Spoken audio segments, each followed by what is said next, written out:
Herzlich willkommen zu einem neuen Video auf meinem Kanal und es ist soweit, nachdem es jetzt einige Male angesprochen sind. Wir sind angekommen beim ersten Video zum Thema Griffkrafttraining und dann auch passend mit Daniel, der mich ehrlich gesagt damit passenderweise angesteckt hat. Mit der Backstory, irgendwann schreibt mir jemand, kann ich irgendwo 400 Kilo von meinem Zeug abladen und da trainieren? Ich grundsätzlich erstmal, ja. Was hast du denn? Was hast du denn? Ja, ich mache so Griffkraft, du machst. Was? Genau. Ja. So. Und eine Disziplin von Griffkraft, also Griffkraft wurde mir gerade erklärt, hat 4 primäre Disziplinen. Das erste ist Crush. 3/4. 3/4. 4 ist weird. Ja. So, weil die anderen ja nicht schon nerdy genug sind. Nummer 1 ist Crush, also zusammendrücken. Nummer 2 ist Open Hand. Sachen wie Achse, separates Video. Nummer 3 ist Pinch, also zusammendrücken, anderes Video. Und Nummer 4 wäre Handgelenk, Wrist, Plate Curls, Karten zerreißen, solche Geschichten. Wir sind heute bei Nummer 1 und zwar bei, man muss sagen, wenn man so ein bisschen anfängt, Griffkraft zu trainieren, der technischsten Geschichte. Also mit dem Gripper und dieses Crush zu trainieren, hat sehr viel mehr Technik, als man erstmal denkt. Ja. Und selbst darin gibt es dann nochmal 4 verschiedene Disziplinen. Es gibt den Gripper, es gibt dieses Credit Card Ding, es gibt No Hand und es gibt dieses Silver Bullet. Genau. Und wir machen jetzt einmal ein detailliertes Video, wie legt man einen Gripper richtig in die Hand, wie ist die Technik und worauf muss man achten, weil dadurch, dass es sehr technisch ist, so der Zugang natürlich relativ schwer ist, weil den meisten gibt man so ein Ding und die denken so, ja, kriege ich ja nie hin. Ja, genau, die nehmen das halt irgendwie in die Hand, drücken da irgendwie drauf rum und nichts passiert und sagen, ist ja blöd. Genau, und so wie bei allen Dingen gibt es halt hier auch Technik. Sehr schön. Leider ja. Ja, was heißt, wie ist ein Gripper aufgebaut? Der besteht aus einer Schenkelfeder und 2 Griffstücken. Das ist im Prinzip auch schon alles. Also im Prinzip simpel am simpelsten. Kennt man, hat man bestimmt schon überall mal gesehen. Gab es früher mal im Home-Shopping, Scheißdreck, irgendwas überall. Gab es mal diese Dinger, auch im Karstadt Sport konnte man die Dinger kaufen. So. Hat aber mit dem, muss man sagen, nichts gemeinsam, gar nichts. Das sind die sogenannten Gripper, die wir auch für Wettkämpfe benutzen. Also die sind natürlich auch wesentlich stärker als das, was man kennt aus irgendwelchen Home-Shopping-Geschichten oder Sportfachgeschäften oder weiß der Geier was. Also kurz einhaken. Ja, die machen das als Wettkampf gegeneinander. Ja. So, und worauf muss man achten? Also das Erste, worauf man achten muss, wenn man mal ganz genau hinschaut, die Federn an diesen Grippern haben auf einer Seite, ich weiß nicht, ob man das in dem Video gut sehen kann, auf der Seite ist die Feder ganz leicht abgeflacht. Wenn hier so ein kleiner Knick drin ist, den hat man auf der Seite nicht. Ich weiß nicht, ob das zu erkennen ist oder nicht. Hier rund, die Seite wie so ganz leicht abgeknickt. Das hat was mit der Wicklung der Feder zu tun. Die Seite, die abgeknickt ist, befindet sich immer in der Handfläche. Nie außen, sondern immer in der Handfläche. Ja, das ist der erste Schritt. Dann, wie setzt man einen Gripper? Also grundlegend erstmal zu den 3 verschiedenen Techniken, die es gibt. Es gibt einmal die Technik des sogenannten Deep Set oder auch MMS genannt. Da wird der Gripper quasi genommen, vorgespannt und zugedrückt. Dann gibt es die zweite Variante, das ist der sogenannte Credit Card Set.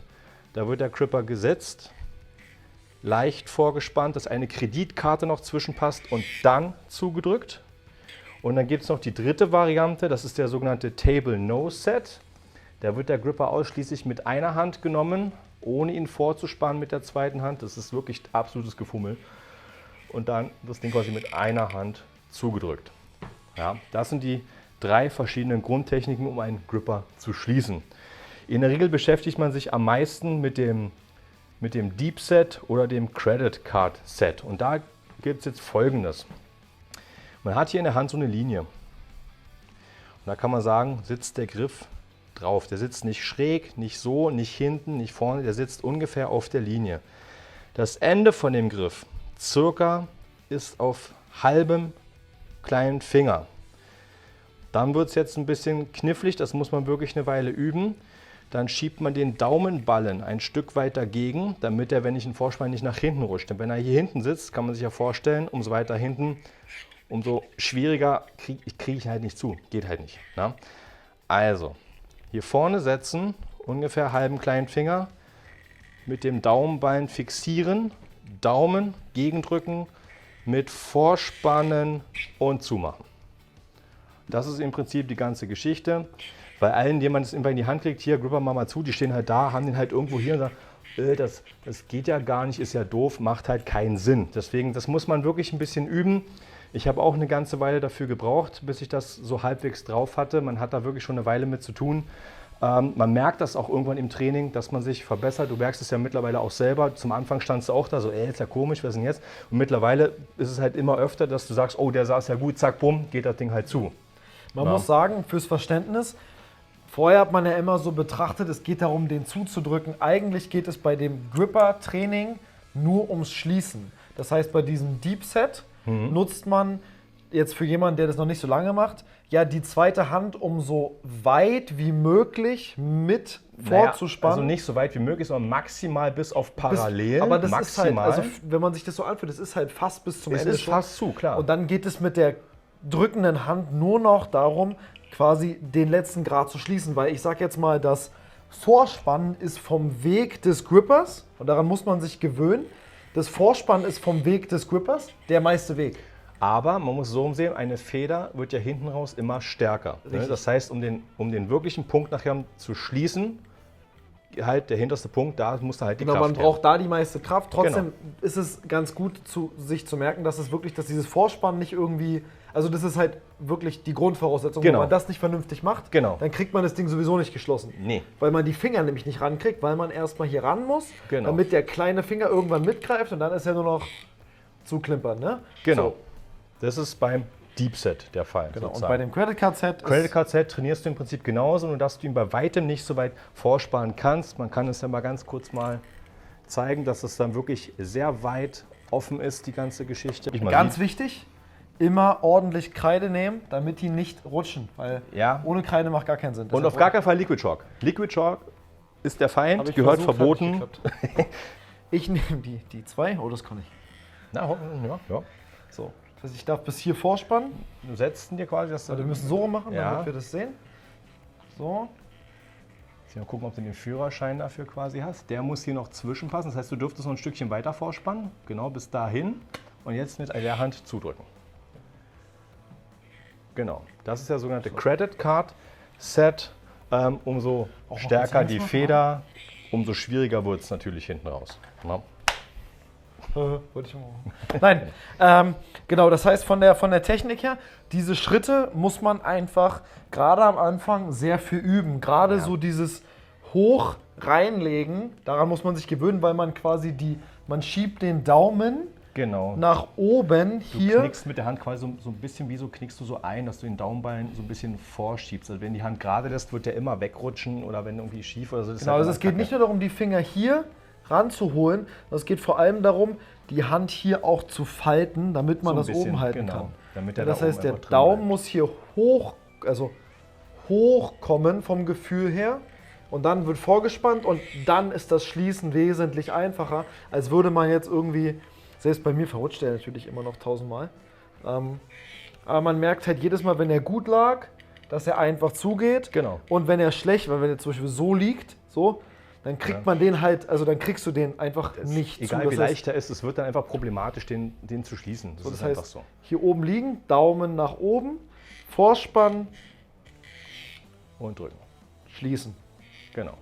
Sehr spezifisches Thema, sehr nerdy. Wir können jetzt zum Ende noch mal kurz auf die Silver Bullet Disziplin eingehen. Genau. Das ist ja nochmal so richtig Spielerei. Das ist die vierte Disziplin quasi im Bunde, womit mit Grippern trainiert wird. Da geht es darum, dass man an diesem sogenannten Silver Bullet, der ist quasi genauso breit wie so ein Griffstück, wenn man sieht, von so einem Gripper. Quasi genauso breit. Es geht darum, ihn auf dem oberen Ende zwischen den beiden Enden des Grippers einzuklemmen. Es hängt 2,5 Kilo unten dran. Und das wird dann auf Zeit so lange gehalten, wie es eben geht. Zusammendrücken und halten. Na, so, das ist im Prinzip die ganze Geschichte. Genau. War sein Fuß. Ja, yes.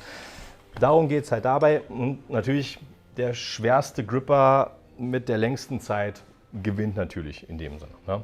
So. Ganz nach dem Motto, mehr ist besser.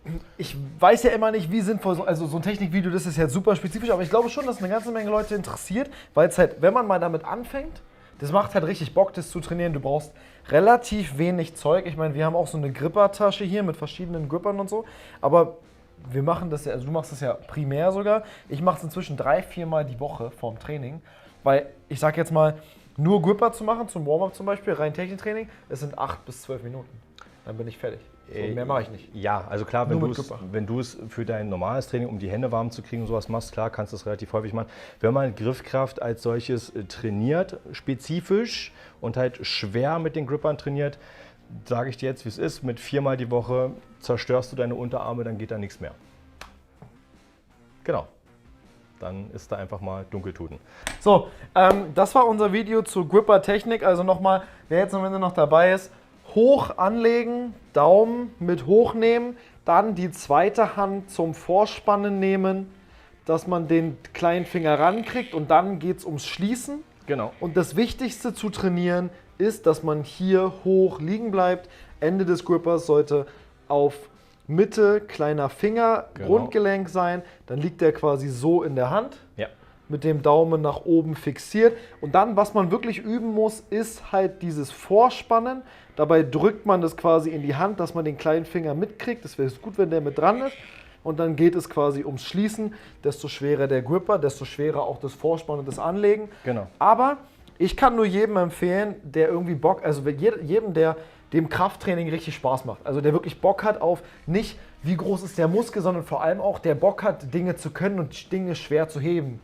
Da ist Griffkraft, glaube ich, was jedem Spaß machen wird, weil es gerade am Anfang sehr dankbar ist. Also man hat so dieses, am Anfang, es macht Bock, man kann viele verschiedene Dinge mal hochheben, man kann anfangen, Dumbbells hochzuheben, Steine hochzuheben. So, es macht halt Spaß, es ist so ein bisschen spielenmäßig, ne?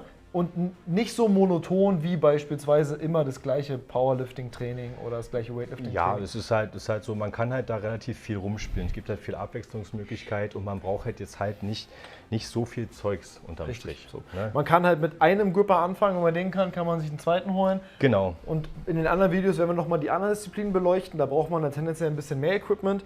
Aber erstes Video über die Gripper, weil es hat schon einen sehr guten Übertrag auch aufs Training, gerade so die Kraft der Hände in der Schmerzthematik, Handgelenksmobilität, Ellbogenmobilität ist sehr wichtig, weil die meisten also die Handgelenksbeuger und die Fingergreifer gehen mitunter mit übers Ellbogengelenk hinaus. Das heißt, gerade jetzt bei mir beim Weightlifting zum Beispiel hat sich meine Position der Hand über Kopf deutlich verbessert, muss ich ehrlich sagen. Ich habe weniger Handgelenkschmerzen, ich habe mehr Stabilität, wesentlich weniger Probleme, dementsprechend auch ein guter Übertrag. Und wann immer man was Neues lernt, muss man halt auch immer sehen, desto besser das Gehirn daran wird, neue Dinge zu lernen, desto besser wird man darin, neue Dinge zu lernen. Und das hat natürlich auch einen Übertrag auf Anpassung und Maximalkraft, weil das ist das, was im Gehirn eigentlich passiert. Neue Verknüpfungen, mehr Muskelfasern gleichzeitig verknüpfen können. Und wer besser wird in Griffkraft, wird auch besser darin, seine Maximalkraft für eine Kniebeuge zu steigern. Und wann immer man mal einen neuen Einstieg haben kann, nimmt es natürlich auch Trainingsbelastungen weg von was anderem. Und das kann manchmal ganz gut sein in einer Periode, wenn man zum Beispiel jetzt mal ein Beispiel wie ich ein bisschen mehr Rückenprobleme hat, sich mal 3 Monate damit rumzunörden und Spaß zu haben, denkt man vielleicht ein bisschen weniger daran, wie scheiße der Rücken gerade ist. Ja, also ist ja so ein Ding und dementsprechend da ist halt Griffkraft mega geil, weil die meisten Sachen sind schwer aufgrund des Griffs und nicht schwer aufgrund des Gewichts. Und dementsprechend Gripper, gerne mal unten in der Beschreibung gucken. Wir haben hier primär, mit dem wir trainieren, die Captain of Crush. Genau. Wir werden noch mal ein paar Vergleichsvideos machen zu anderen Grippern. Das sind die teuersten, soweit ich weiß. Ja. Also die gibt es zumindest vernünftig in Europa zu kaufen. Die anderen, die wir hier haben, die sind ja meist aus Russland noch. Nee. Also hier? wir haben ja die Silarukovs, klar, die kommen aus Russland. Die anderen sind alle Captain of... Die anderen sind Captain of Crush. Hier ist noch ein RB dabei von Robert Baraban, die kommen aus Österreich. Quasi, die kriegt man auch ganz gut. Und dann gibt es halt noch zum Beispiel die GHPs, die kommen dann wiederum aus Amerika oder woanders her, England und so eine Geschichten. Da wird es ein bisschen schwierig mit Zoll und so ein Kram, ist im Allrad relativ teuer. Genau, aber ich habe ja einen wunderschönen Code für den Strength Shop unten in der Beschreibung. Da gibt es die. Und zu den Strength Shop Grippern bereiten wir gerade ein Video vor, weil da sind wir gerade ein bisschen am Vergleichen und am Spielen. Denn wichtiges Qualitätsmerkmal bei Grippern ist natürlich, dass Gripper mit einer bestimmten Beschriftung von Last auch so wenig Abweichung von Last haben wie möglich. Und darum unterscheiden sich halt die meisten. Abgesehen davon, wie der Spread ist, wie das Material ist, wie die Feder ist. Aber da kommen dann ein paar Faktoren zusammen, warum wir vielleicht ein anderes Video dazu machen sollten, weil sonst brauchen wir jetzt noch 20 Minuten. In diesem Sinne, das zum Thema Gripper. Wenn es dir gefallen hat, Daumen nach oben, Abo, kommentieren, was du von dem Scheiß hältst.